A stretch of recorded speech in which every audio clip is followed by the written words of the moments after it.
Imagine waking up in a world where learning anything new came with a price. Not money, not time, but memory. One for one. Every time you wanted to acquire a new skill, gain knowledge, or experience insight, you had to give up a memory in return. At first, it was considered a miracle. Overnight, people became polyglots, mathematicians, scientists, surgeons. All it took was a visit to a place called the archive. You'd walk in, state what you wanted to learn, and it would whisper back, "Choose a memory." Some gave up small things: a lazy Sunday afternoon, the face of a forgotten classmate, the taste of a childhood snack. In return, they gained fluency in Mandarin, the ability to code, knowledge of ancient history. Society transformed. Education accelerated beyond anything seen before. Children learned calculus by age 6, but forgot their favorite bedtime stories. Adults could shift careers in days, but couldn't remember their wedding day. People became obsessed with efficiency. Why waste years studying when you could just forget something trivial and know it instantly? Memory became currency.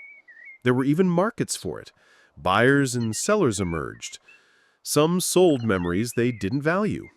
Others tried to hoard them, fearing the loss of self. But then the cracks began to show.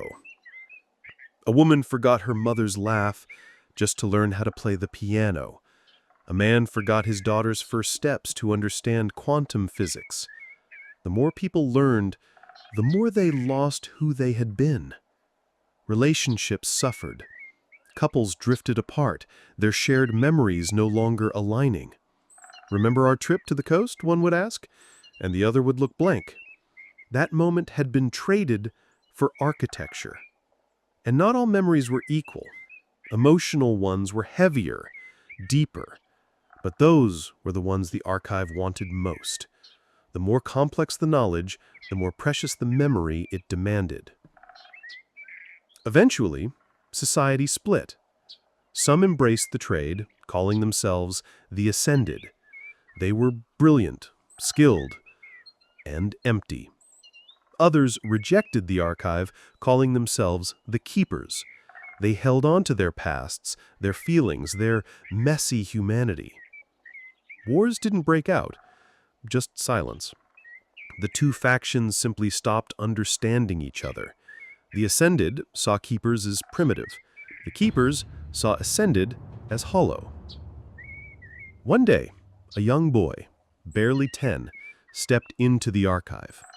He wanted to learn how to heal. Not medicine, healing. Of people, of nations, of minds. He was told, "You must give up your name." And he did. He emerged with no identity, no ego, just the knowledge of healing, unbound by self.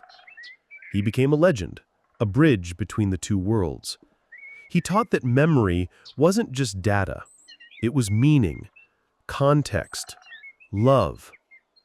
And slowly a new rule emerged. Only trade what you are willing to never feel again. Some still entered the archive, others stayed away. But everyone thought twice before learning anything new. Because in this world, wisdom wasn't free. It came at the cost of who you were.